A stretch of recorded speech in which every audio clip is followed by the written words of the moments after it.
Nous sommes lundi, bienvenue dans le Flash Info du premier jour de la semaine. Merci de suivre RTI 1. Le nouveau président de la Commission électorale indépendante CEI devrait être connu aujourd'hui. Les membres de l'institution sont réunis en ce moment afin de définir le bureau et de désigner également le président. Ces 15 nouveaux membres ont prêté serment vendredi dernier. Ils ont été nommés lors du Conseil des ministres tenu à Dimbokro le 25 septembre dernier. Le Premier ministre Amadou Gon Coulibaly a reçu ce lundi une délégation du Fonds monétaire international. Cette mission du FMI est à Abidjan pour l'évaluation de la collaboration entre l'institution financière et la Côte d'Ivoire. Les enjeux d'un revenu décent aux producteurs de cacao, c'est autour de ce thème que va se tenir la 6e édition de la Journée nationale du cacao et du chocolat. Elle s'est ouverte donc ce lundi, occasion de mesurer l'impact de la mise en œuvre de la grande réforme agricole depuis 2012 sur le revenu du producteur de cacao. Ce sont plus de 7 000 milliards de francs CFA qui auraient été distribués à ces producteurs depuis 7 ans.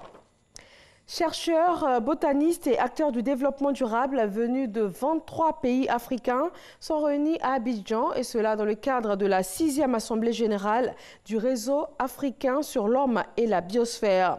Du 30 septembre au 3 octobre prochain, ils réfléchissent à la contribution des réserves de biosphère au développement durable dans le contexte du changement climatique. Didier Nguessan. Le parc national du Banco, les réserves de Lamto et du Monemba seront bientôt inscrits en réserve de biosphère au même titre que les aires protégées de Taï et de la Comoé. C'est ce qui ressort de la 6e Assemblée générale du Réseau africain sur l'homme et la biosphère, Afrimab. La réserve de biosphère, c'est un écosystème spécifique dans la mesure où elle renferme une biodiversité vraiment très riche. Le pays reconnaît à travers les études des scientifiques que dans cette biodiversité-là, il faut la préserver et être soutenu par le regard extérieur, par la communauté internationale. La contribution de la recherche scientifique dans la gestion des aires protégées est perceptible à plusieurs niveaux. Le MAB a permis à la Côte d'Ivoire d'obtenir plusieurs projets et appuis. Il s'agit notamment du projet de la forêt de Taï dans l'ouest de la Côte d'Ivoire. Il s'agit également de l'octroi de plus de 20 bourses aux jeunes scientifiques du MAB et aux chercheurs ivoiriens. Nous avons également bénéficié de la participation de la Côte d'Ivoire à la création de l'école régionale post-universitaire d'aménagement et de gestion intégrée des forêts et territoires tropicaux et de la formation de plus de 30 étudiants ivoiriens dans le cadre de ce programme. Le programme L'homme et la biosphère vise d'une part à établir un équilibre dynamique entre la conservation de la biodiversité et améliorer durablement les relations entre l'homme et son environnement d'autre part. Migration irrégulière, une rencontre se tient à Grand-Bassam, moment d'échange et de réflexion sur les comités départementaux et régionaux de lutte contre la migration irrégulière.